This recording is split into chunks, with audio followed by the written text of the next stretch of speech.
to go live at the same time. Mm-hmm. All right, I just want to make sure we're like good on Twitch before we start this.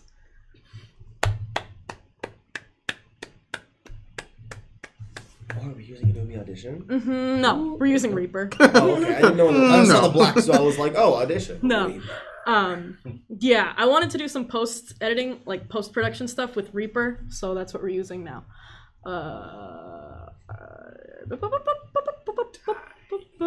All right, cool. We did it, folks. Welcome to the Lifecast, episode 64. This one's the first one coming at you live on twitch.tv/thelifecastnet. I'm your host, Deanna Manasian, here with Dan Sylvia, Hey. Greg Fernandez, Yo. and Chris, your homie CJ Williams. It's your boy. How's everyone doing tonight? I thought you were our homie. Yeah, It's your he's homie. both. Well, she introduced me as your homie, so I had to say something else. But I'm pretty sure I'm the boy and you're the homie. You right. It's your homie, and it's your your boy. So yeah, this is the first time we're doing this live, so if we fuck up or it's not good, don't worry about it. This is a trial run. This is the VOD that's going to be going to Twitch or YouTube later, so we have like actual content there. And yeah, let's just get right into it, guys. Tiffany is mixing our audio live. You see the back of her head? You can see her in the bottom corner of the video. Why would you call attention to it? You can't say like that the whole podcast. You can try. So yeah. What'd you guys do this week? I did a couple of things. Are you starting? Should I start? Should you start?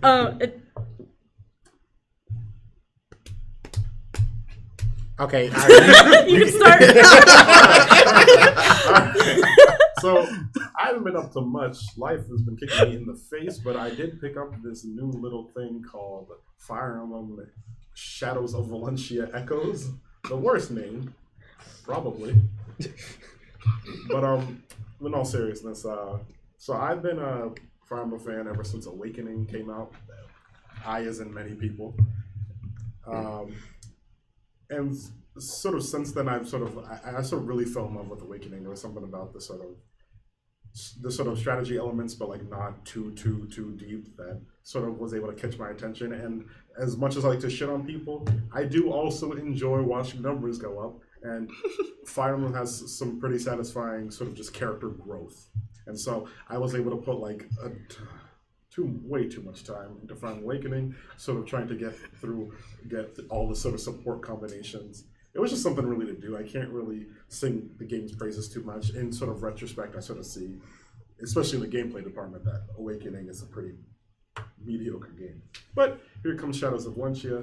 It is now the sort of second Fire Emblem game ever since Awakening, and so far I'm only, I want to say, about like 9 hours into it. It's much improved. They made sort of a lot of changes that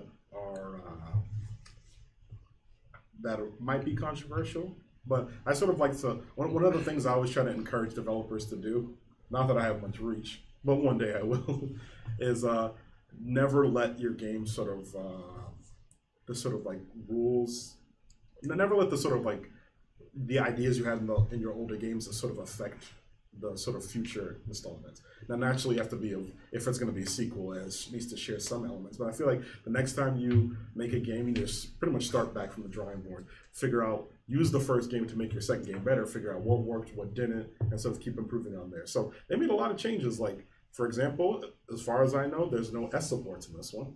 Now, I know this is a very recent thing, but lots of people credit the sort of marriage system to sort of be why Awakening did so well. Because for those who don't know, Awakening was going to be the last Fire Emblem game if it didn't sell well. Mm-hmm. And so they sort of like tried to do whatever they could to sort of make it happen. And they did, and it sold extremely well. And now Fire Emblem is like Nintendo's like fourth biggest like breadwinner in terms of fucking cash.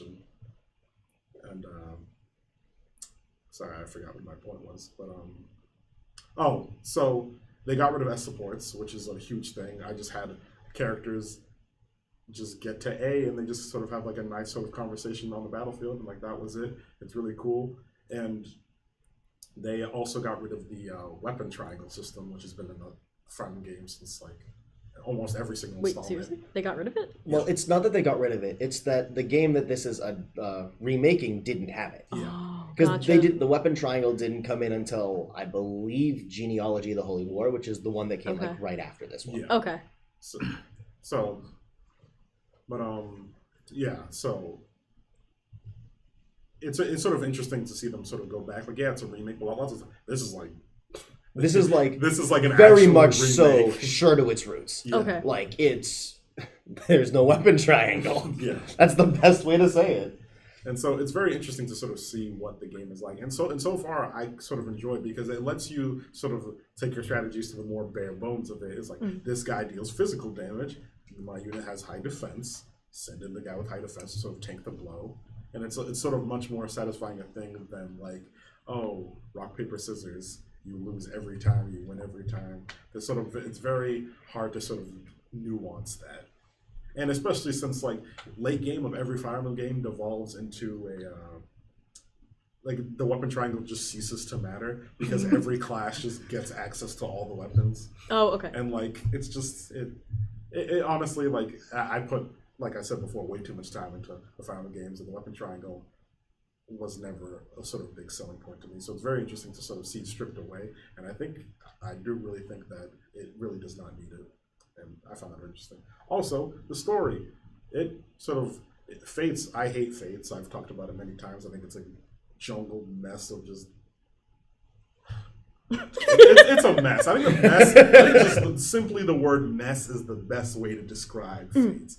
Everything about the game is just fucking messy. So this sort of peels it back, and naturally it is a remake of an older story. So it's just very simple, like boy and a girl, childhood friends, the world sort of tears them apart, and sort of see where that leads them. It's a much more sort of intimate story than like Fates is just like mess, as I already said. And so far, I'm really enjoying it. We'll sort of see where all the mechanics sort of fold out late game. But for right now, I think it's a very good installment into the franchise. Ooh. That was a lot. Yes. Oh, wait, whose turn? Is it your turn? My turn? Yeah, you can go. Okay, I've only done one. I've only played one game. After I got through the very, very, very long trial of Kingdom Hearts Re-Chain of Memories after I beat Riku's part, I started Birth by Sleep, and man, it's so much better. I've gotten through Terra's part, Inventus's part, and there is a lot of pretty good story. Now, the logic behind some of it, honestly, everything in Birth by Sleep could have been avoided if they just talked even a little bit. If they just had some kind of conversation. That's oh my god. I don't need to know like the specifics, but like that is like my biggest fucking like story pet peeve. It's like one of the characters, or one or both of like major characters were just like being like a little baby or something, and like instead of like talking it out, they were like, "I'm gonna pout before you can talk," and they just kind of leave, and like, oh my god, this happens so often in like anime and shit. I was like, if they just talked just the slightest bit, everything would have been resolved in one conversation. Speaking of which, Fates. The entire fucking game is built on the notion that like, oh, I chose this side of the family over the other. Like, so the entire first arc of Fates is like, it sets up the fact that the blue family or like the blue side is evil. And then like no sane person in the world would ever actually pick the blue side. Because like the entire tutorial, like the prologue area is like blue is bad, like your father is like an evil like super Hitler, and he's just like the worst person. And then you have like this nice welcoming family on the red side that fights for good, and then you can for some reason pick the purple side, but like it doesn't matter which either side you pick, the other family immediately becomes your enemy. It kind of makes sense if you pick the blue side because you pick the evil side, but like. Despite the fact that your blue family totally disagrees with your father, when you straight up say that, oh, he murdered like 1,000 innocents and killed my mom, they're like, nah, you can't betray us. What's wrong with you? So yeah, I do understand that frustration of if all you had to do was talk a little bit more, and then all of this could have been avoided. Everything, so many people die. everyone just dies and fades. They all just die for literally no reason. Like in Birth by Sleep, yeah, they're pretty much all having a bad time because like all of the three main characters, none of them have a happy ending. Like all because they didn't actually just talk to each other for 1 minute. This is why communication is key. Yes, in any relationship ever. Yeah. But now I'm on Aqua's part, and I just started that this morning. I'm probably gonna finish it tomorrow or tonight. Because it took me about 12 hours to finish Terra's, 10 hours to finish Ventus, so it's probably gonna take me about 10 hours. So I'll be done with it like tonight or tomorrow. So yeah, it's really fun. I'm having a good time. It's good to have fun in a Kingdom Hearts game again. How long was Chain of Memories? How long did that take? I spent 20 hours on Sora's part, and Jeez. I think I spent 12 hours on Riku's part. Oh. So keep in mind, Chain of Memories is also a bad game. Yeah. Okay. So I did not have fun the entire time. Because you were playing Rechain, right? Yeah. That's even worse. Wait, it's worse? What do you mean? Wait, what do you mean it's worse? Because the GBA version is leagues better, and it's still a bad game. Wait, why is it better? I never played the Game Boy version. Oh, it controls better, just in general, and the camera doesn't fuck up because it's isometric. Yeah. Wait, they changed the perspective? Kinda. So- It's like it's laid out more like an isometric-ish side-scrolling beat 'em up. Oh, why would they do that? Honestly, it works better. Okay. Like Still not a good game, but it works better. I think I've seen like one screenshot of like the GBA version. Yeah. And I was like, this game is really small. I mean, it's... What? Are you telling me the game that is on a small handheld system God. looks No, small? No. I actually feel that. I remember the first time I saw that shit, I was just like I feel like I think it's actually Sora is too big. Yes. So like you have the small screen, but Sora takes up like a good 2/3 of the fucking screen. So it's just like you're just like you don't even have to squint. It's just like there's a whole lot of Sora and not a whole lot of nothing else. That's exactly it, actually. Yeah. No, I totally feel it. I totally feel it. But that's where my time has been going. You know, other than Smash, getting ready for bigger bulk. Okay. I played some Nier Automata this week. Ooh. Good ass game. I feel like it's just stuff I like, you know. I can't wait for GAG to come out. Good ass game. Good ass game. Instead of just selling, Good ass game of the year. instead of just selling just like CRPGs and Witcher, it's just good games. Just good ass game. Good ass game edition. Yeah, it's just like all you do is filter. It's only just like Steam curation. Yeah. It's just like the games I like. This is good ass games. New series on the Lifecast. Oh shit. Hey, hit him with the gag. Alright. But yeah, Nier Automata is real good. It controls real well. I really like how it controls. Yeah. I also like 2B just like in general, and I like 9S's shorts. I don't know. I love his high-waisted It's kind of hard to shorts. respond to that, but yeah, I kind of like his style. Yeah. I like both their styles. Yeah. Like, she's like the gothic Lolita princess thing, and he's just like, I'm a boy. I'm a futuristic paper boy. Yeah. Is that the size of his clothes? Yeah. But yeah. No, is that okay? Basically. Yeah, that's real good. I also played through the Sexy Brutale, which is a new puzzle game. Yeah. It's interesting. So I saw it on like the Steam front page, but I actually don't know anything about it. It is a puzzle game in which you're given Majora's Mask-esque powers that you can rewind time to noon that day, and you have till midnight to solve murders and stop them from happening. What ends up happening is like I don't want to spoil it, but like you go through all of these, and then you find out they're intentional, like someone's obviously running it, stuff like that. The puzzles are actually really interesting. It's creative in how they're done and how you have to follow people around. You can't be seen by people, but you can be seen by like their masks, because it happens and everyone is murdered at a masquerade party. Generally the host throws this extravagant party every year, and this time people end up getting murdered. And it's the staff murdering them.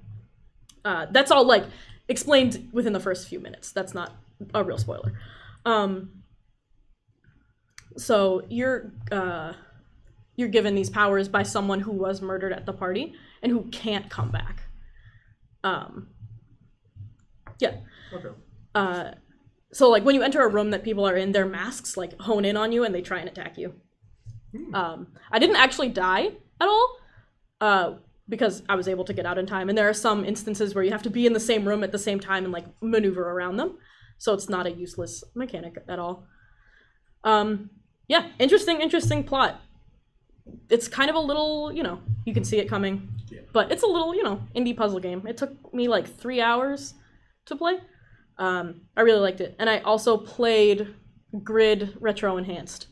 This is a game I saw at PAX that I really like the soundtrack of, which is true of a lot of games at PAX this year. There's some good ass music at PAX this year. Yeah. Like, Got that GAM. Mm-hmm. Two new series on the Lifecast. Good ass games, good ass music. And that came out last week, a few days ago, and it's real good. It's a on rails like arcade shooter. It's tough. I can't say much else about it because I didn't spend like a whole lot of time with it because we had to come up here and like record this thing. it looks really hard and it looks really fun. And it looks really stressful. Yeah. And I'm really interested now that I saw you play it earlier today. Yeah. It's meant to simulate like hacking into the Matrix. Oh wait! That game you were playing? You know that like shitty like 90s idea of hacking where it's just a bunch of blue lights just zooming at your face? Oh yeah, they're like, that's, very aware of it. That's what this game is. Yeah. The best way I can describe the game is, so have you guys ever played Super Smash Brothers? You guys remember the ending credits? Yeah, that's what that is. Yeah, you're right. And it's cool as fuck. I love loved it. It did look really cool. The soundtrack's really good. If you like synthwave music at all, like I do, check it out. It reminded me of Borderlands, the Handsome Jack collection, like Claptrap's DLC. That's what that music reminded me of. I was like, wow, that fits really well. So I was like, that's what that music reminded me of. Like, that's cool. That's all I played this week. And Warframe. There was a new update, right? Technically. Okay. I mean, not it. Well, there's always updates. Well, yeah. Is it still in the beta? Yeah. It's never leaving beta. It's never leaving like not beta. in the least. Yeah, maybe they're just gonna save that for like they have like the publish button that's just like when we run out of money. Yeah, when we run out of money, it'll be $60. But they're not going to do that because people keep buying Prime Access. Yeah. It's behind a little case in case of emergency, break glass. And it's just the publish button. Yeah. So what's up, Dan? I've been very weebish the past like week and a half. Mm-hmm. I've been still going through Persona 5. Yeah. Haven't made much progress. That seems like the general consensus for everyone playing Persona 5. It's like, yeah, I've been playing Persona 5. Yeah, but like well, my lack of progress is just because I turn it on and wait an hour, don't do anything, and then turn it off. Oh, okay. So mine is so actually you didn't even get as far as like I want to play this game. Yeah, I turned it on and I was like, I'm not feeling it. After like an hour of like going through Mementos or something, and I just turn it off. Yeah, how could you possibly get bored doing Mementos? I've also been playing a lot of rhythm games. Yeah. Lately, particularly two. Which one? No, not Thumper. So like not a good one. Two very good ones, as a matter of fact. All right.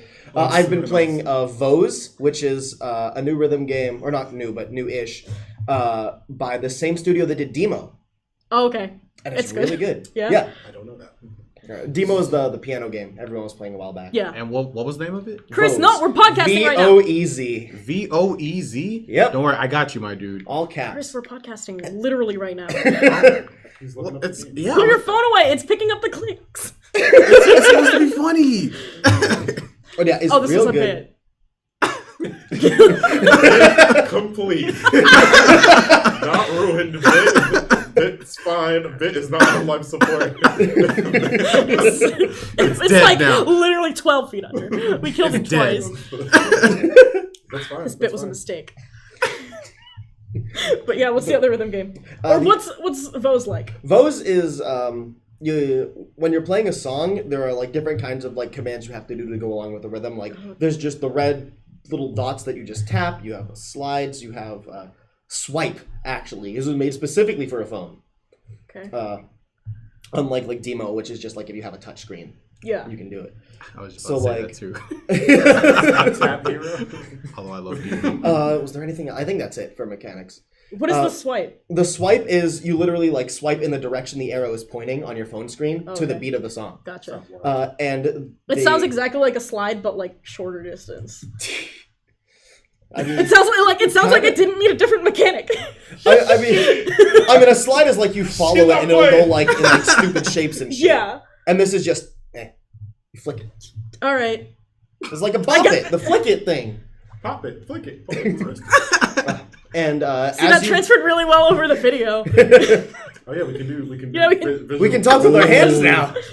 Yo, we have visuals. But and the really cool thing is that they all come down on like these separate tracks. And as the song goes on, and as you like press buttons, it'll make certain tracks appear and disappear I and can change already positions. tell I would not like this game because I get overwhelmed very easily. Is that how you felt playing Amplitude? It's like there's like 7 tracks. Yeah, that's exactly how I felt playing Amplitude. That's actually kind of how I feel playing Thumper because it's one track, but there's so much happening all at once. But yeah, that's Voez. Yeah. And the other rhythm game I've been playing is Love Live I knew School it. Idol Festival. Love Live School Idol Festival. I for Tell the me longest more time I about thought it was Love Love Live. Live No, it's Love Live. because it's about idols. Yeah. Yeah, I got and it. live performances. Is this the same thing that killed Berserk? No, that's Idolmaster. Idolmaster is literally the exact same thing except a different name. Okay. But Love Live is I'm surprised because I normally don't like idol rhythm games because they're really like simple and all the songs sound the same.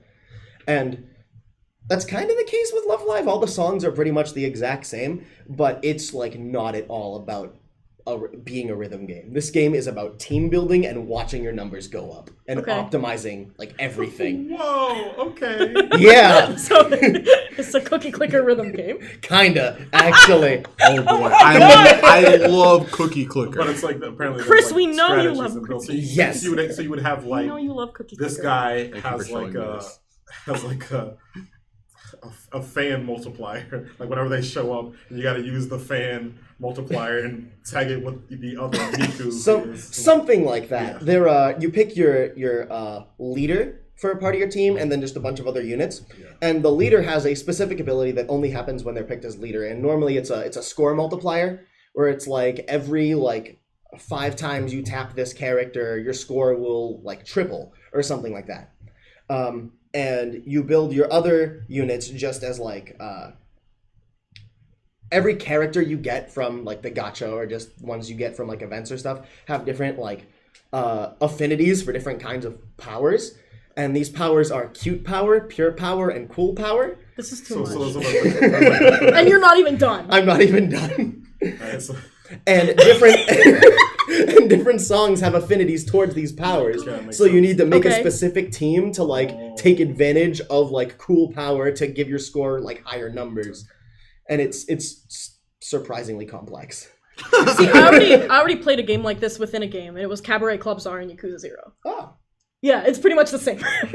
Okay, so Except you don't sing. It's like Diner Dash, and you like can It's dress like up. Diner Dash? Yeah, you can dress up your. I never really went in depth on like the game that I spent so many hours in Yakuza 0, but it's.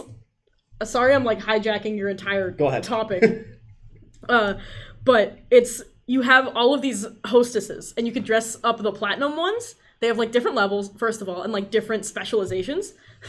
You can dress up the hostesses to like influence their look, and it's I think cute, funny, sexy, and smart, God.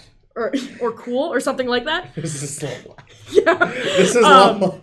And different guests will come in and like ask for those like types, yeah. and you'll have to match them up. So Yeah. But back to Love Live Idol. Yeah. So that means like Baby Metal is like a really powerful, just like cute unit who just performs exclusively cool songs. Yeah. Okay. Wait, you can say Baby that. Metal is in it? No. That's So, just like, for the sake of example. so like their cute levels are so high that they can even perform. Yes. They can even perform cool music. Each God. character has like stats for each power, and whichever one is the most dominant is the one you generally want to use them on. Yeah. But there are some Okay. people who are more like they're primarily cute power, but they have like an ability that pairs really well with cool power. So you'll put them on a cool team, even though they're not a cool unit. Damn, that's wild. Okay, I get it. I feel like I've ascended and I can now understand. And I really want to give it a try. It's actually a really good game. Okay. Like the songs still all sound the same, but that notwithstanding, everything else you have to do in it is really cool. All right. Yo, I'm ready for some team building now. Are you ready for some team Right. building? And the teams are like 11 people. That's why. That's too I don't many. even want to hang out with 11 people in real life at the same time. Go to PGA! Yeah, doesn't mean I want to. I'm like, Just show up.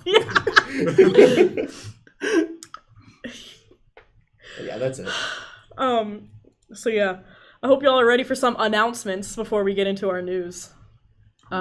This is where I'll probably edit in a little thing. And it's there. Live. Editing live. Well, editing, I'm not doing, no. Let's do it, boys. Let's do it. So, we got some things. We got Twitter at _Lifecast, because some nerd took the Lifecast and then, like, hasn't posted in years. Facebook.com/the Lifecast. That's all one. Twitch, which you're watching this live on now, if you're catching it live. And that's twitch.tv/thelifecastnet. We have a Discord server, and that's in the links, like, literally everywhere. I'll put it in the description of the podcast. It's under the Twitch video, and I post it on Twitter all the time. And then we have live shows starting, like, this week. I'm pretty sure we're going to have a semi-regular schedule. Sundays, we got the Codecast with Pat and Derek, or Wolfborg. He was on our podcast once. We also call him Nugget. Let's see. Up next is Deanna's Chill Nights. It's where I spend Thursday nights just playing video games for a few hours. Saturdays, starting June 3rd, it's Colin's Retro Day Night Live, where Colin plays any game from before the year 2000. And then, well, Mondays, the Lifecast Live. And then Tiffany, who's mixing our sound right now, and Adam, who's probably watching right now. If he's not, he should be. We'll do streams at various times for different things. I'm trying to also think of something to stream, but I'm just not thinking of anything. So I'll be on there eventually. I don't have anything strong enough to stream. Streaming in 720 is actually not a feat. Like, my laptop is doing it right now. Anyway, episode 9 of the Code of Conflict is out. And it's the first episode in our beach interlude, because we couldn't get everyone together all at the same time. And after episode 10, we'll be hitting our first, like, legitimate story arc. Yep. This week, our podcast will return to YouTube with this video component as part of it. And I have a yet unnamed 2-part video feature in the works. Some of the people at this table know about it. Most people don't.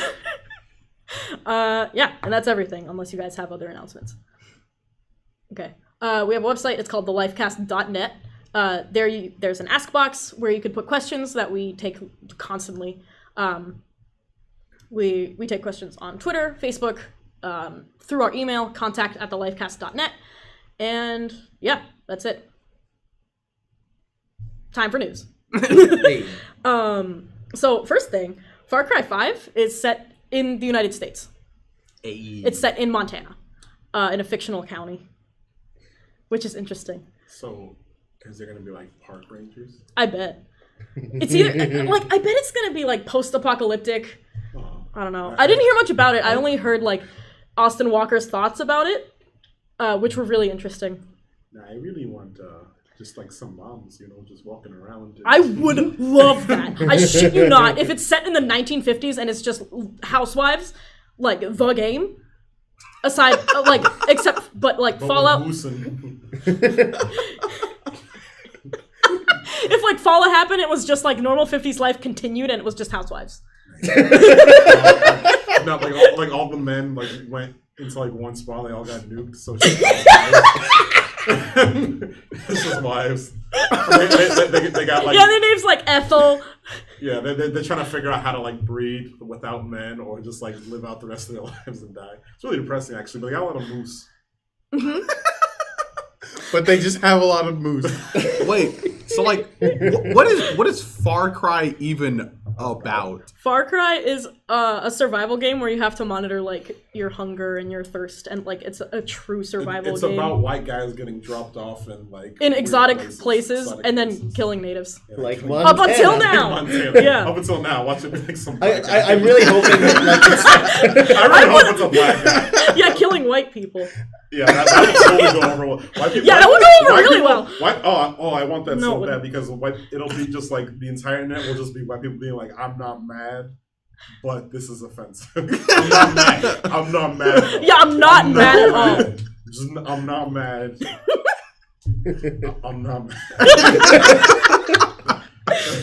No, yeah, that was Austin Walker's. Well, not like that part, but Austin Walker's thoughts were like, someone replied to his thing where it was like, oh yeah, it's refreshing to see this in the United States instead of abroad. And he said, as a Black American, I don't like the idea of going to a foreign place and killing natives as enemies. Like straight up. And like, I agree with him. It's like, what the fuck, man? I don't know. No, yeah, I mean, everybody's, you know, it's time for Americans to get shot. Usually we're the shoot people in the head, and we shoot each other in the head in real It's time life. for I'm talking Americans to about like just video not have games. guns. Like in video games. Yeah, I know. Like, usually, like we just shoot everybody, and so you know it's nice to shoot some Minnesotan moms. You know, Montana. Sorry. I just wish it was in I want Far Minnesota. Cry 6 to be set in Minnesota. Yeah, that's the next one. It's gonna get progressively less. It's interesting. you play as Buffalo. So wait, so are people from Montana called Montanians? Montanans. Montanans? can we I don't know not? what the That's so gross. That's awful. Sounds like a disease. Montanans. Montanans. Destiny 2. Destiny 2. Destiny This is a 2. game that's happening. Uh-huh. Takes And it's place gonna be on- on the Blizzard Takes launcher. place in America. Who says it's not Montana? Far Cry Destiny crossover, calling it right now. Yeah, Destiny 2 is gonna be on the Blizzard launcher. The only thing I'm mad about, Yeah. like exclusively. The only thing I'm mad, well, The PC release is gonna be on Battle.net. Yeah, Weird. it's the Blizzard Wait, launcher. Blizzard launcher. Oh, So yeah, Battle.net. Yeah, they also fucked up during their Oh, yeah, conference that's and an called it Activision Battle.net. game. Yeah. It's a long time coming, right? Yeah, Destiny Yeah. is Activision. Yeah, Destiny is Activision, and Activision and Blizzard are like the same company now. Yep, Yeah. we're bros. So But they sort of have kept to the side. Blizzard makes their bad games, and everybody loves them. And Activision makes their bad games, and everybody hates them. Yeah. yeah. Yeah. The only thing I'm upset about is that it's like never gonna go on sale. So I'm never gonna buy it.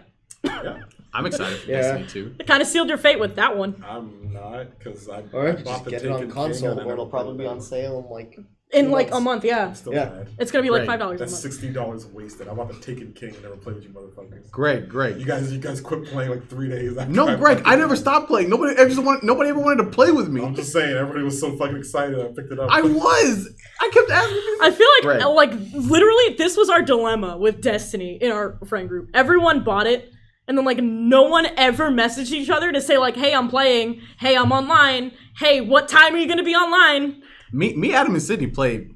Yeah, Like, bunch, and then I bought it and everybody quit. Wait, Greg. It was not worth. I mean, sure, the Taken Great. King solo campaign was fine, but Greg. it was not worth $60. I'll Greg, play Greg, Destiny with you, Greg. Greg, It's like $5 Greg, now. I'm actually still trying to play Destiny. We could, Greg, please play. Oh yeah, I don't have I'm PS desperate. Plus. Please play Bye. Destiny. I don't even I'm not paying for PS Plus to play Destiny. I just play Destiny. That $60 is our dead berries. I feel so bad because I feel like anyway. Chris is like cry typing into the microphone right now. I just want to play Destiny. You wanna play with me? Oh man, oh, my face hurts. Yeah. So thoughts on, is it just like a thing, just whatever? I Yeah. think, I mean, it is sort of interesting because how I said earlier that Blizzard and Activision, despite being the same company for a long time, Activision has sort of left Blizzard to its own devices. Blizzard just like sort of despite the fact that there are technically Activision and Blizzard, Blizzard as a brand is sort of still its own sort of identity. It's sort of its own entity, its own piece. So to sort of see like an Activision game on the Blizzard app is interesting, and I hope doesn't end up just turning it into like Origin, where it's just like suddenly it's just every Activision game is on there. I hope it's just like a cherry-picked few good games, though I don't expect Destiny 2 will be good. But that seems like what it'll probably be, just a couple cherry-picked like big games. Yeah. Sorry. But like every like I mean, games that go on the Blizzard launcher stay there for a long time. So Yeah. it's interesting to see what happens when people stop playing Destiny 2 in a year. Will it fade from the Blizzard App Store, or will it sort of get that, or will it get that sort of Blizzard upkeep where they make a game and they sort of keep going at it for a long time? People will still be playing Destiny for a lot longer. Yeah, I mean technically, people still playing Star Wars Battlefront. The first a lot one. of people.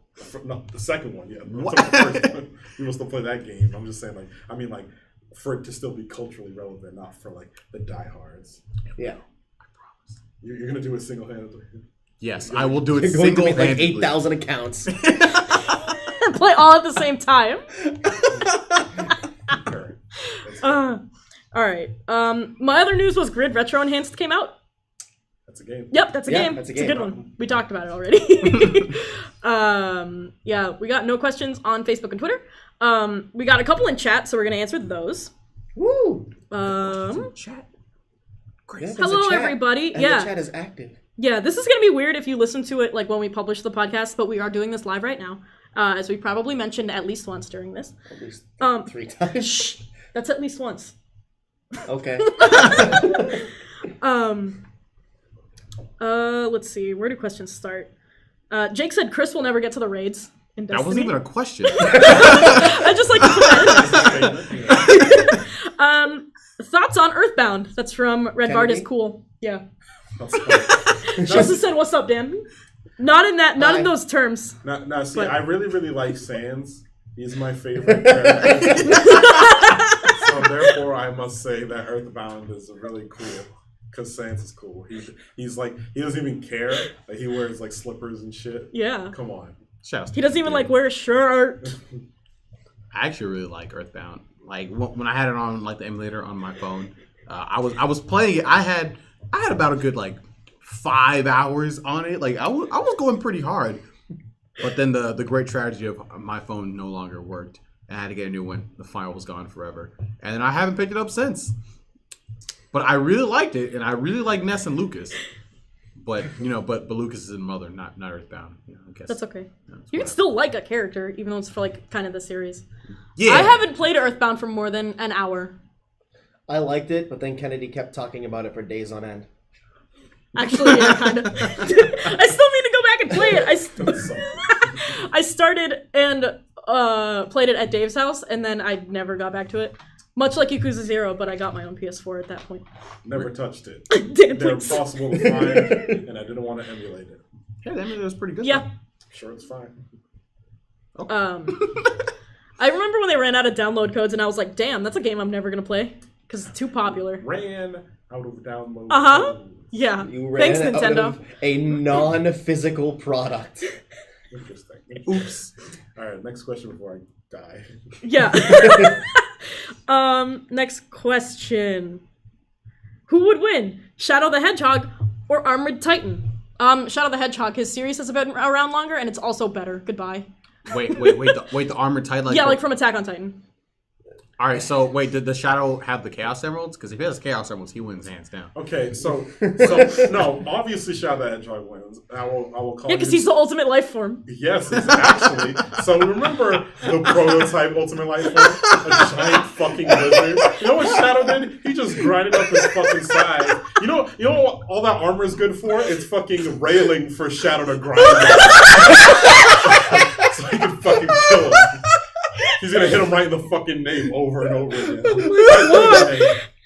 It's not even fucking close. No fucking contest. Like Shadow was able to stop like fucking Biohazard from crashing the planet. Like what the fuck is Armored Titan? Does Armored Titan got plans for global destruction? I think not. Oh my god. And then Kennedy also said, how about Final Fantasy as a whole? Final Fantasy as a whole is a It's a series. it's varied. I can say it's varied. there have been a lot of titles like the first 6 were like the same game, and then they started getting really weird in anime, and it's a lot of them are bad. I have still yet to play a Final Fantasy game. So. Oh, like if you want to pick out singular games, do it. That was the most live action. Like we got that question and I put it in there. Singular games. It's mostly an alright series, with 6, 7, and 9 being really the only outstanding games. Yeah, that is. I haven't played any of them. I watched the Advent Children movie, and that's about where I stand. I still like actually it. One of the worst parts of Final Fantasy. I still like it. What do you Shut mean, up. The fight scene in the church. Where Tifa's fighting the big dude. I liked that when I was a kid. I don't know if it holds up. It still holds up. It's still pretty cool. I mean, the CG is pretty nice. Yeah. That's what got me about it. Yeah. The CG's real good. Yeah, when I first saw that, I was like, shit. I was like, this is beautiful. What's your favorite Final Fantasy and why? Six Advent Children, is because the it's best the only one. one I've seen to completion. 6, because it's objectively the best one. Final Fantasy Tactics. They're actually good games because they have gameplay where you think, unlike 99% of the Final Fantasy games. I think I like 7 because Cloud is in 7 and then Cloud is in Kingdom Hearts. So Right. I like 7. You're gonna say Cloud is in Smash. Cloud is thinking also in Smash. Yeah. I forgot he was in Smash. Anarchy Noodles, which is Jake, asks, will Chris actually get to raid level in Destiny 2? Probably not. Absolutely. No, wow, but thanks for all the belief. No, I mean, Chris seems set or defeated when I said I want to play with him, so I feel like me denying playing with Chris has sort of closed the Destiny chapter in his life. I'll just play with my uncle. As an influencer in Chris's life. Yeah, I feel like that's this has closed the chapter on the Destiny. And so Can you Destiny influence 2, him into liking bananas? Do you not like bananas? Bananas are below F tier. They're garbage tier. Okay. I mean, I disagree with you, but I can see that. They're really disgusting, looking, and you can eat them sometimes. They're actually complete slop and awful. Even though I like the flavor, it's what a weird texture they have. Bananas are weird. Nice firm bananas on top of cereal though. That's good. I also like banana muffins. Ooh, Banana bread is the best kind of bread. Let's see. Thoughts on Fire Emblem Echo's director? Let me just start that one from the top. Oh, Andrew, Hong Kong, is allergic to bananas, apparently. I'm sorry, man.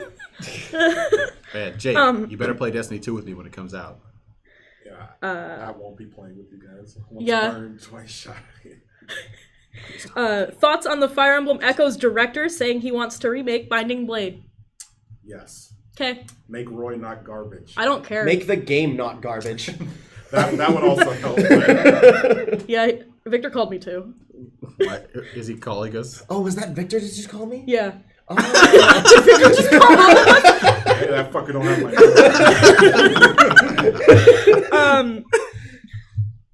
Yeah. All right. I do not care about Fire Emblem enough. Sorry. I'm happy if it does get remade. That's why I because- kind of hate this year in games. I far. think it'd be cool. Because it's all about Fire Emblem. Yeah. Miss me with that. I mean, so far I'm really enjoying Shadows of Valencia, which remade what many consider to be the worst Fire Emblem game of all time. So, if it sort of keeps up with that same sort of quality, and they make actual improvements, then yeah, fuck yeah, I'm totally with the non-waifu Fire Emblem games getting remade. Yeah. I'm all about that. I'm all about it. I haven't played one, so it's whatever. So I have another Ask meme up here, because we're at about 45 minutes. We're still taking questions in chat, so if you have them, drop them. So we're just gonna actually... Do you have a D20 on you? Not today? Tiffany, hand me my Who's everyone's favorite Fire Emblem waifu? Tharja, because she kicked ass in that last one. Also, she's a pretty lady, and I like pretty ladies. Does it have to be from the waifu games, or did it be any of them? It could be from any of them. Hector. I'll say Camilla. Chris. I only say Camilla because she's the only one that I know by name. Okay, that's fine. Okay, but like one of the things. No, Robin. She's in Smash. Robin with the pigtails. Oh god. Wait, no, the one in. No. Yeah, No. I'm sorry. Corrin. That's what I meant. Female Corrin. Oh yeah. That's Dragon. I technically haven't played enough Fire Emblem to pick out a waifu. So okay. I just got one quick thing about Tharja. So everybody hates on Tharja because of her sort of bastardization that happened because she happened to be sexy and everyone put their dick in her. But Tharja is actually really ugly and like skinny and frail looking in the game. She got a weird frog face. She's unlikable. Yeah, in Fire Emblem Heroes, she looks in cool. Fire Emblem Heroes, she's like total like waifu, whatever. Yeah, and like she's got like all the sexy statues, I've seen her like all the once. sexy cosplayers and stuff. That people have forgotten that Tharja's actually like disgusting looking. And so there's this weird like I don't know what the word is, but like there's two Tharjas. There's the sexy Tharja that sort of spawned from like the fanfare, and there's actual Tharja. So there's like Snapchat filter Tharja. Yeah. And then there's like actual Tharja. Yeah. And so like She's super vile. TBH, says Andrew Hong Kong. Yeah, she like looks really evil, and I think that's why I like her. No, yeah, like Tharja is not trash. Like Camilla is trash tier waifu. She's actually like she's actually just boob. Yeah, she's actually just boob. Like and Tharja is being swept up with her, and that it hurts me a little bit. Not a lot. A little bit.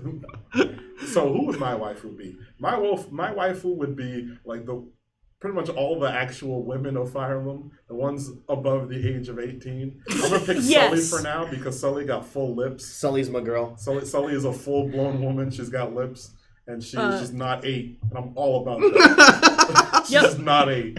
Kennedy also said Tharja's a good girl who did nothing wrong. Andrew said her face, dude, and Kennedy said no. Tharja is a cutie pie, but she spelled it QT 3.14. We all know Kennedy loves like disgusting, like ugly Kennedy, don't you like blobfish? Yeah, she loves blobfish, she loves pugs, she loves prompto, like all these things are cute, but like in like a non-conventional like ugly way. Like, their ugliness is sort of like helps them be cute. So yeah, Tharja's just cute in that way. Literally, Tharja just looks like she could kick my ass from the one time I saw her in Fire Emblem Heroes, so she's my wife now. That's how I do it. Yeah, Sully. Sully's great. Yeah. Kennedy said she also likes Dan, but Dan's not a Fire Emblem waifu. Come on! Yeah, now that that's out there. Actually, I have one more Fire Emblem waifu. All of these guys are from 7, by the way, because I already said Hector. The other one from 7 is my boy Wallace. Wallace, yes. The fucking angry, hot-blooded, bald general. Woo! He's fucking great. That's his thing. I'm mad, but I ain't stressing. Let's see. True friends. One question. Kennedy said, Grit confirmed shit taste, fight me, Earl. I'll fuck you up, son. I go to the gym 10 times a day. There's no disrespect here. I too love pugs, but I acknowledge that they're ugly, and their ugliness is sort of what propels their cuteness. It's the sort of weird they're so ugly that it went back the other way around. It went so negative and became positive. So I got a random number generator, and we got a Tumblr asking me about video games. And the first one it spit out, it's like by letter, so if it takes a minute for me to find it, it's because I'm counting in my head. It gave us 22, which is letter V, and it's first game you remember playing. Kennedy, first of all, says, my muscles are so large that I can't walk through doors anymore. It's actually kind of sad, but I chose this life. I'm sorry, Kennedy. The first game I remember playing is Dark Ages 2 on MS-DOS. I've said that a couple times, but... Yeah, I've got I think we might have talked about this on the podcast before, but I've got like echoes of like Ren and Stimpy platformer or something on like the Super Nintendo. But like that's like I probably was like 3 or some shit. So it's like there's like images. It's like hazy. Yeah, it's like literally it's all like. Yeah, but the first game I have like actual memories of like playing was Super Mario 64. Okay. It was just launched 64 title, and it's just a lot of good times. Specifically remember doing triple jumps literally all the time. It's all I ever did. Triple jumping is the best feature. Like I'm telling you, giving players like a little like fidget thing or like just something to do is actually amazing. Like instead of just walking, you just triple jump the whole time. Yeah. You fail sometimes. Oh, it doesn't matter. You get to try it again, baby. It's so good. You trying to get babe? Try it again, baby. The first game that I remember, it's kind of out of like 3 games. So I remember I was like in a room. I'm pretty sure we were packing up and moving. So I remember like a bounce room or like a little house thing in like the room, and I was in there. Whoa. But there was also my dad, because apparently it was my dad's Sega Genesis, and there was Street Fighter on there. I didn't know what was going on, but I played it. Oh shit! But he was born playing fighting games. But he picked the better one. But I think but something might have preceded that, because I remember I was at my cousin's house, and he had Super Mario Bros. Like the original on like the NES, and I was like, oh, this game is really fun. But then there's also another game, Rayman, which is I remember vividly where I was, and I was actually playing that, like Rayman 2 on the Nintendo 64. So I remember my mom, I found that on like a random shelf, and like the store's like, Mom, buy this for me, and she got it. And I went home and I played it. It was really fun. Probably Pajama Sam. There's no need to hide when it's dark outside. Either that or like Space Cadet Pinball. Oh! Space Cadet Pinball was like what set up the full blown gaming addiction that I have now. I wouldn't call it an addiction. I can stop anytime, guys. I actually would not call it an addiction. Apparently, Pajama Sam scared the shit out of Andrew Hong Kong. You know, I'm not surprised. Next question is actually I don't know why, but I'm not surprised. With the trees cutscene at the beginning. Oh, okay. Pajama Sam is lit. Yeah, I'll admit. The trees are kind of scary. Pajama Sam is lit, said Red Bart is cool, but he ain't got shit on my girl, Freddy Fish. Freddy Fish. Yeah. Next question comes from Adam Dasani. Since this is the first podcast stream, what's your favorite Twitch copy pasta? The Lenny face. Jebaited. Just as a whole, all the memes from Jebaited and the copy pasta. Wait, the Raise Your Dongers guy. Twitch copy pasta? Yeah. I don't really know many copy pastas. My favorite Twitch-ism is when people do 3 question marks when something like weird happens or someone says something stupid. Yeah. You just go like, what? And then the entire chat just explodes with like question marks. Just, I don't know. It always makes me laugh. I also like when a speedrunner like hits a gold time in a specific segment, which is like faster than they've ever done it. The chat just goes glod instead of gold.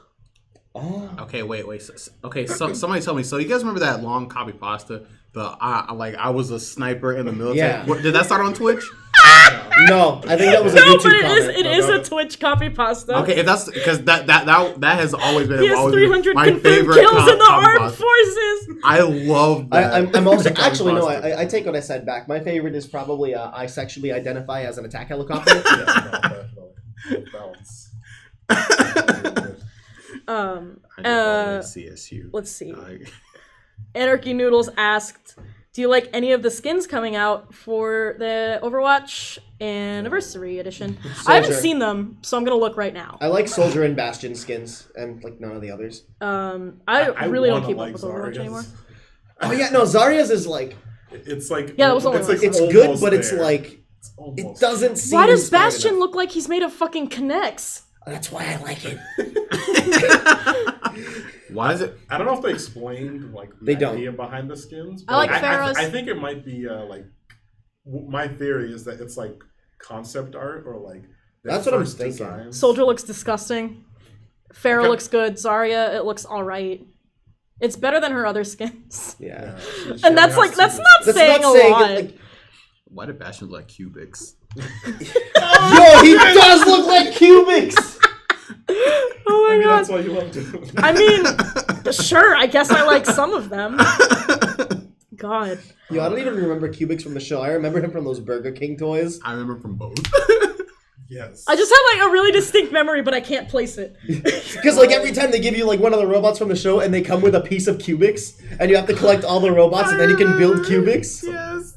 I never made one, but I remember having a bunch of squares. For everyone. That show had ugly CGI. It was so bad. That show was trash. Oh shit. Let's see. Another question from our little Ask meme Favorite online multiplayer game? I guess it would have to be Warframe at this point. Because I haven't found any other one that I like enjoy a little bit. Holy shit. Online multiplayer game. I guess it would probably have to be League of Legends. I put a lot of time into that game, and even though we have parted ways, I still every once in a while will check up on some skins, maybe see some patch notes, just because like it's so ingrained in my lifestyle that like, yeah, League of Legends. Good times, a lot of good times. Guilty Gear. You're not wrong. Guilty Gear. Count? Yeah, it's an online multiplayer game. You play online with more than one person. That's true. Right. You know, Guilty Gear. Chase Vance. I had even though I never owned it, I did it like a few times, but it wasn't the best experience because lag. Yeah. But I think the best time that I had with multiplayer online game was Halo 3. Whenever I would like over like my friend's house, Halo was so much fun. Oh, no. I take back all my answers. Oh, I God. remember my favorite. Resistance 2 had this like PvE mode where you could play as like a assault ranger or support thing, and you would like go up in squads of 4 and like shoot hordes of monsters. And I spent so long on that shit. It was just me and my best friend Sean, and we would like play with like 2 randoms, and we had like the most fucking fun. I still remember Mr. Piddles. Mr. Piddles was this like level 40 fucking assault, and he just hard carried me in him. Oh man, Mr. Piddles, if you're out there, I still remember you. Let's see. Favorite Warframes for people who play it. I know mine. Rhino is very simple. I'm not a big fan of like the primes and shit. They seem very over designed and kind of gross looking, which is something True. I kind of like. Let's be like completely honest. I think pretty much all of the Warframes look a little gross. Yeah. That's actually part of what I like about the Warframes in general. Yeah. Is that was sort of weird. Like everyone looks kind of bumpy. Yeah. Yeah. I'm like, this is a very interesting design choice that like I feel sometimes, but sometimes it's like, oh, it's actually just kind of nasty looking. But Rhino is sort of very simply because he has fucking plates of armor. He's still got a bit of a bumpiness, but I sort of like just like his base color. Like you can improve a lot of the designs by changing the color, but Rhino has that solid like he has like that orangey brown. He's got like the tan inlines and the blue like highlights, and I'm just like, this is a solid fucking Warframe. Yeah. And not to mention he's got a fucking charge move, which I'm all about. Just run in there. It's my lifestyle. Greg rushes in. That's my lifestyle. It's not like my aesthetic. It's not what I like. It's my lifestyle. I just kind of rush in. Frost, probably. Okay. Because ever since I started, I was like, yeah, I want to run Frost. He's like a fucking battle mage. And then I got him, and I'm like, yeah. Oh, Frost is my number 2. Frost is great. I also really like Hydroid. For like no reason. So fucking love Hydroid. He's so disgusting. So we're talking about he gets even better when you give him the pirate hat. In Warframe? It's so your favorite what? Your favorite frame. And your color of the tentacles like a really light pink. Oh. So yeah. Just look like dicks. All right, so my favorite frame in Warframe are the ships from Destiny. All right. Because I didn't play Warframe, I just played Destiny. My favorite Warframe is Genji. My favorite Warframe is probably Ivara. I like her toolkit a lot, and I like that her first ability can be different things. I don't know what that is. She's like an archer. I go smash. Yeah. She's stealthy. I also who was I playing the other day? I like a lot of them, but I guess Ivara and Mesa are my favorites. I like Mesa because she looks cool. Yeah, Mesa looks really cool. Yeah, Ivara's new. Andrew Hong Kong.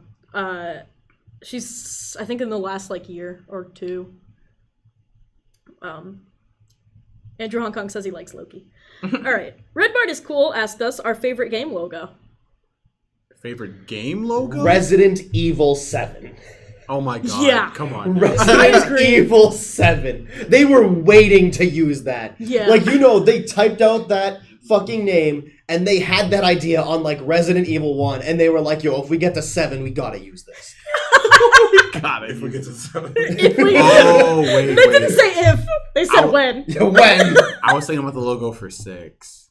of what you were talking about. No, the 7 is inside the V, I, and L. No, In Roman numerals, it's so cool. Yeah, when the fucking reveal trailer where they just showed 7 on the screen, and then everyone was like, I know this is 7, but like you still don't want to believe it yet until you actually see it, so you're like, and then the Resident Evil shows up. Oh, just because of that. I saw so many just like people just like cry just because of that fucking thing.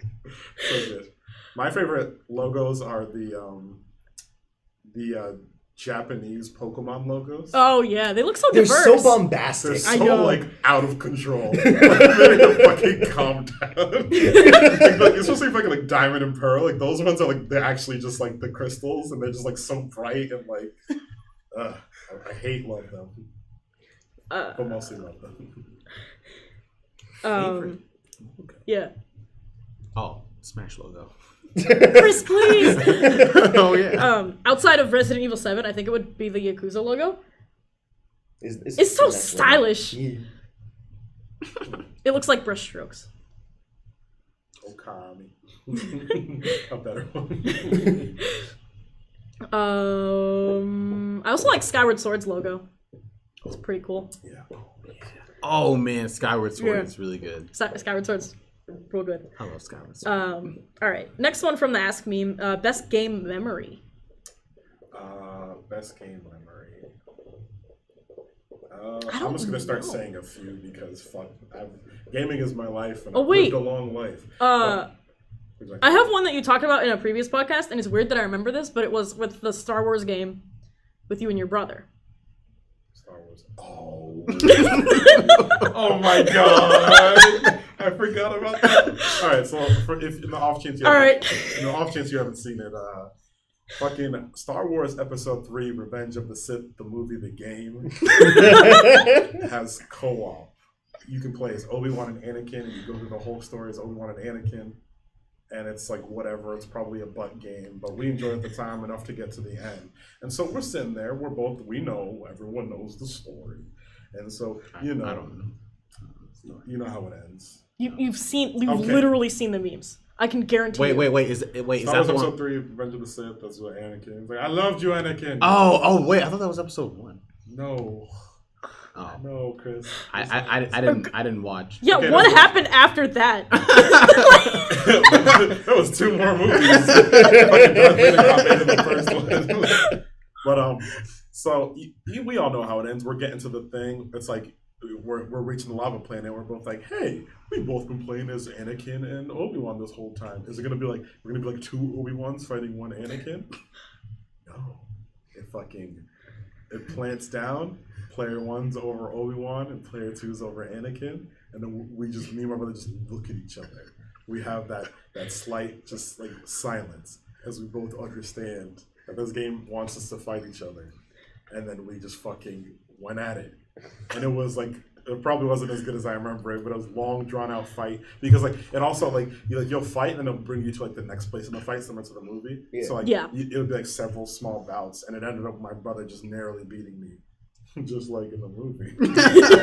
And it was just like the most magical fucking moment in video game. And I like literally half the reason I became a game designer was to sort of try and capture that sort of idea of that sort of like story moments in co-op games that can only sort of be experienced. Like that idea is so unexplored and it's so fucking fascinating to me. And it took a fucking movie tie-in game. It's the only fucking game I've ever played to even remotely succeed in that regard. So, yeah. Fucking magic. Fucking magical. I think my favorite moment in gaming, also a moment where like someone I know got incredibly hype. This also kind of ties into the next question, which is what's your favorite movie tie-in game? You answered that one, so we were in our old like a VGA room, and we have a lot of like shitty games. I know this is good. And one of them is Hannah Montana, the movie, the game.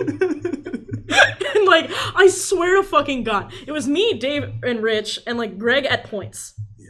I'm like sane, so I couldn't be there the whole time. So we get to this last song, and I think it's like "Life's What You Make It" or something. And Rich is like going the fucking hardest with this Wii remote in his hand. Like he got to a point where he was like standing up and doing the motions, I think. Wait, in that small room? And like we had like a full table in there. We had like 3 armchairs and those 2 like ass tenderizer benches. And Rich was like doing this in there. We had a 3rd table also. A 2nd table. So much shit in there. There was so much shit in there. In that closet. And like it gets to this point where like it was me and Dave and like someone else in the room. I can't remember the 3rd person. Wonder why. And Rich just gets so like fucking hype. Yeah, and he like aces the song. Yeah, I definitely think I was there for the end. I were? I remember the credits. Oh yeah. I definitely remember. You also, I remember you being like scared of Rich for a while after that, and like it was literally the most energy, cursed or otherwise, I have felt coming off of a person and a video game. He was just like irradiating. He was. It was so fucking warm in that room. Like the hottest human being has ever been. Like dying. Yeah. It was like it was unreal, and I wish I could like convey it with words. Oh my god. Rich commits. His last name should really just be commit. Like Rich will just do whatever. God. If it's within his power, Rich will be down for it. Close second video game moment is also involving Greg and Rich. We were making a Super Smash Brothers Brawl mod, and we modded Greg's voice into Final Destination, and we also modded Sonic's face onto everything. And we just recorded a clip of Greg saying, "Everything looks like Sonic," and that was the music. And when we loaded that up for the first time and like picked Game & Watch, because every character we loaded in had the Sonic Spin Dash ball in their like general waist area. So we loaded up Game & Watch and it was just 2D. It was real fun like moving the camera around to the song "Everyone Looks Like Sonic," just screaming. So more insight. This was the cursed mod I've been told so much about. Yeah, so more insight on cursed, that "Everyone Looks Like it. Sonic." So a popular song at the time, it actually was starting to die down at the time, is the song "Moves Like Jagger." Yes. And so I thought it'd be funny to sing "Everyone Looks Like Sonic." Everyone looks like Sonic. Yeah, that's how it started. And so it slowly built up. It's like I slowly got angrier, and I just shouted to the mic, "Everyone looks like Sonic!" Yeah, and then we clipped that part out, and it just kept looping. "Everyone looks like Sonic! Everyone looks like Sonic!"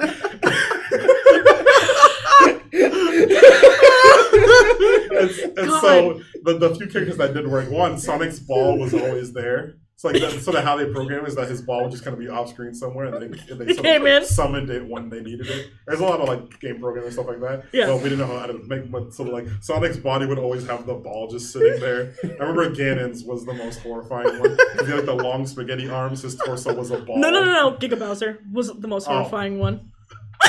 Because it was like ball like away from crotch. Yeah. And then like spindly. Like pretty much he was just skeleton. Like it was just like long spindly, and his hands were stretched out. It was fucking horrifying. We saw so much shit. Yeah, no. Making that mod. I grew so accustomed to the Wii crashing sound, like, like holy shit. Sorry, everyone. Oh for God. That sound. But, yeah. Favorite gaming moment and favorite movie tie-in game. I think my favorite, or like I guess my favorite gaming moment. Oh, there's so many that I'm sure I'm forgetting. Yeah. But these like the most like recent one. I think I have like 2 of them. So I was playing teams with my boy Dieris. We were playing PM, and me and him were like, yo, we're gonna go all the way in, because me and him were like, we've been playing Smash this whole time. We were playing against these 2 guys that more or less beat us most of the time. I know I hadn't beat him at the time. I think Dieris beat one of them. But it was game 3. This is it. We're all on our last stock. Was this? Oh wait, no, I'll take something else. We're on Norfair, and I'm off stage. I'm the bad character Olimar, and Dieris is Olimar fighting against a snake and a nest. And I was fared. I was hit by like a meteor or a spike by Snake. He sends me down, but I tech off the wall. I'm like, oh my god, I lived, but I panic and I air dodge again, and so that puts me in special fall. So I just think I'm gonna die. But DRS with the best presence of mind hits me with a fireball to get me out of special fall, so I can recover back to the stage, and then I immediately kill the snake. And I run up on the platform and I immediately kill the nest. And we win game 3. We pop off. We pop off so hard. We look at our opponents looking kind of in defeat. And me and Dearest, we're high on life. Oh, yeah. It was incredible. Yeah, it's another fighting game memory is when was it Guts? Yeah. So I had a match against this guy, Sess, I believe his name was. I don't know if he has a tag or anything. Yeah, but Sess.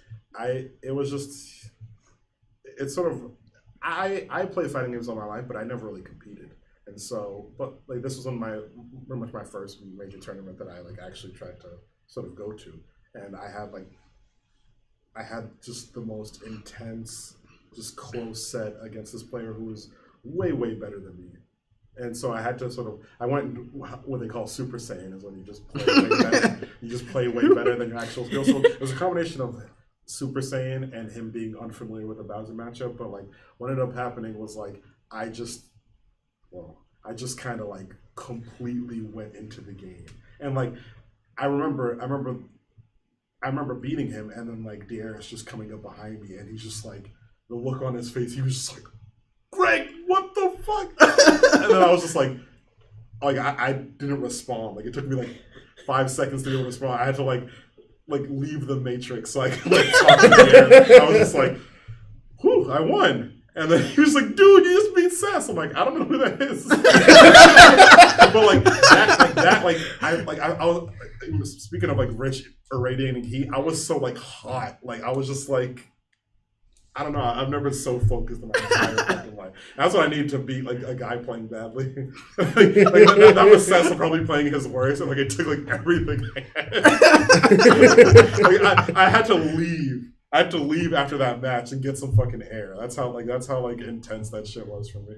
That's an intense set. Yeah, that was just like. Whew. And then there was all like the other one, another me and Dieris moment back in our early days. Like this is probably like. Definitely within the first year. This was probably like within the first couple months actually. We were another teams match. We were playing against some guys that were definitely better than us. They definitely knew the game more. And I another game with me off stage. That's all the more. And so I'm falling off stage. I think I was in special. I don't know how I got there. But then here comes Diaz. He goes to the bottom of the stage, uses tornado, whips me back up. I somehow go under him and like up air him, and then I recover back to the stage. But like as another guy is trying to like grab the ledge, my recovery back then, if you like were on the ledge, I could like spike you off. So he grabbed the ledge and I spiked him off immediately. Deers up, beat back on the stage, hit the other guy, and we were both back on the stage, and we won the game. And like what made it so funny is there was like a guy behind us. He was like, "Yo, that was insane." It's just like one dude. Yes, and we still know him. He was the only one to see that besides, I guess, our opponents, and we are so glad that somebody was there to see it. It was incredible. So Dan, yes, your favorite gaming moment. Yeah, we'll get back to your movie tie-in in like a minute. Wait, my okay. Dan. Favorite movie. I have like a handful. Most of them are pretty short. First one I can think of was back at Apex before the year we all went, and it was immediately after everything bad happened at the venue. Which, by the way, that whole day was a fucking trip, and I don't know if it's one of my favorite or my worst. But specifically, I was playing Guilty Gear. I was in bracket, and I was doing okay, better than I thought I would. I went like 1-2 or something like that. And I went up to play my next match, and little did I know I was playing against none other than, at the time, the best player in the country, Zidane. And we played, he beat me, but I took a game off him. Ooh. And I didn't realize this. I didn't know he was Zidane. Like, I only knew his tag and, like, that he played Leo. And there are, like, 8 Leo players in the bracket, so I was like, yeah, whatever. So the next day, when Guilty Gear Top 8 happened, and I saw that he was still playing and that he was on stream, and they introduced him, and he was like, "Oh, this is Zidane," and I was like, "I took a game off of Zidane. What is life?" Imagine if you would have took the set. Oh, Oh. imagine. And to this day, I'm just still astounded that 1, I got to play Zidane, and 2, I didn't go 0-2 against him. Yeah. That's actually incredible. My favorite Johns is the, like, if you lose early in bracket or something, is to be like, I hope the guy that beat me wins the whole tournament. Yeah. So I can be like, yeah, well, I lost, like, the best player. Yeah, and that's what happened. That's actually what happened. That's my favorite Oh my John. goodness. That's my favorite one. You're right. And then my other one was, to this day, I always look back fondly on the day we all played Hatoful Boyfriend in the room. Oh my god, yes! Yes! It's one of my favorite memories here. I agree. It's so great. That's what, like, cemented our friendship, I think. Yeah. Like, everyone who participated. Yeah, I wasn't there. That's why I still. Other things cemented our friendship. Like, everyone looks like Sonic! I mean, my name's like Jagger. Chris and Dan, your favorite video game movie tie-ins. Probably Scooby-Doo and the Cyber Chase. Okay. It's a terrible game, but I have a lot of nostalgia for it. Yeah. Plus, it also became a VGA meme. It did. So, You know, I don't. At least I can't remember me ever playing a video game movie tie. Alright, I'll take his answer from Spider-Man 2. Someone in chat was hoping you'd say that. It was Andrew Hong Kong. Because Spider-Man 2 is not only the best movie tie-in game, it's one of the best games ever made. At least it's one of the best playgrounds ever made. oh, actually, I have another one. X-Men Origins Wolverine. Really? Yes. Okay. It's actually a good game. Yeah. Never played it, but I specifically remember like people getting like, "What the fuck? Why is this actually?" Yeah. It's actually a really good game. That's yeah. Nah, I got nothing else. I probably do. Yeah, you said it was the episode 3 Episode Star 3 Wars. Revenge of the Sith, And definitely. mine was Hannah Montana the movie, the game. Yes. I don't think I've ever played a. Did you ever play Spider-Man 2? What system was that on? PlayStation 2? Everything. Everything, actually. For some reason, I have very vivid memories of seeing all of them laid out. It was on a commercial. I think I remember my cousin playing it. The only Spider-Man game that I remember playing is on the Nintendo 64, and I really like that one. I don't know. I don't remember what it was though. But no, Can't say I remember. I don't know. And finally, our last question before we end the stream and the podcast. Anarchy Noodles asked, favorite Hannah Montana song? Pobody's Nerfect. Nobody heard it. I actually don't. I mean, I know, like... I can't tell if that was intentional or not. It's gonna stay that way. I couldn't even name a song by Hannah Montana. I literally only know one Hannah Montana. Yeah, same. It's best of both worlds. Oh wait. Also- What about Nobody's Perfect? Oh wait. I can't make that up. What was it? The fucking Hoedown Throwdown. Oh, yeah, that was the one you and... maybe it was you and Sydney. I remember you and somebody else were always talking about fucking Hoedown Throwdown. It was probably Rich. I hope not. It might have been Sydney also. Yeah, I think it was Sydney. Yeah. Dan? I guess. Good old Pobody's Nerfect. Wait, what was the question? Favorite Hannah? Yeah, favorite Hannah Montana Damn, song. I was hoping they said Miley Cyrus. They're the same person. All right, I'll pick the Wrecking Ball. Yeah, that's gonna do it for us. Wait. You have an actual answer? No. This is like some before we end the stream. Yeah, so what's up? I just have a question. So what constitutes as a spoiler? Because Something that's not apparent in the first introduction of a game. so a spoiler only happens in the beginning, or after the beginning, Yes. after the first 10 minutes, I guess. Yeah. Yeah, pretty much. right about. It usually depends on They're not two different people, Jake. I mean, it usually depends on. It also depends on like the type of game it is too. Like if it's a very sort of narrative, sort of story-driven game, then you generally don't want to spoil sort of like what like happens story in the game. events. But Yeah. like, say in that sort of game, you might also be fine sort of spoiling like mechanics in the game because that's sort of not its forte. Yeah. There are some people who would like, in like say like the next Souls game comes out, people wouldn't want to know about like specific changes. They just kind of want to go in and see if they can figure them out, stuff like that. Mm-hmm. So it really depends on the type of game. Usually, Like for me with like say Pokemon, for me everything in Pokemon is a spoiler. Yeah, like the different Like moves they'll outside of get, like the new what starter Pokemon. you're getting, Yeah. I consider everything in Pokemon a spoiler. Yeah. Like I remember when Black and White 2 came out, I got super upset to find out who the 8th gym leader was.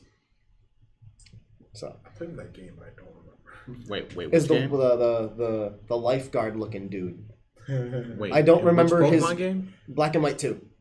I don't remember his Yeah. his English name, but his Japanese name was like Shizui or something.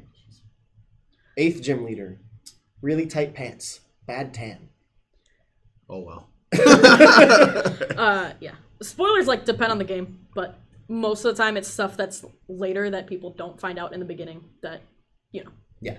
Okay. Or according to Atlas, the entirety of the game. Oh yeah, you're You right. cannot take a screenshot here. You cannot take a screenshot here. You cannot take a screenshot. I didn't realize that Atlas also published Yakuza 0 until like I like looked at the credits and also the final like battle scene started and it was like you can't record in this area. It was like It was all the Is that after all the Atlas Persona trademark 5. now? Yeah. That was like the first clue. It was like you can't record in this. I was like, what? Sega Atlas, did you do this? And So like, what happens if you're streaming? Does it just like your screen go like blue? it depends on what you're using. If you're using like the built-in PS4, it like stops. It just, like, stops the If you're using the screen. capture Or card, if you don't have HD CP enabled, I think it keeps going.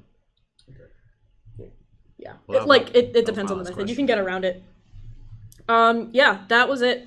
Cool. Thank you for sticking around if you were on the Twitch stream. I hope you enjoyed it and let us know how we did. Yeah. We're gonna do this again next week. I want this to be a very regular thing.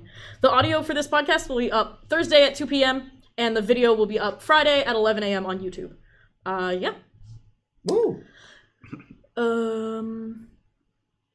Oh yeah, final announcement. We're gonna be having E3 coverage. Yeah. It's probably gonna be like a day-long stream of like recap after the whole thing is over. So, yeah, that's it. We'll see you guys next week.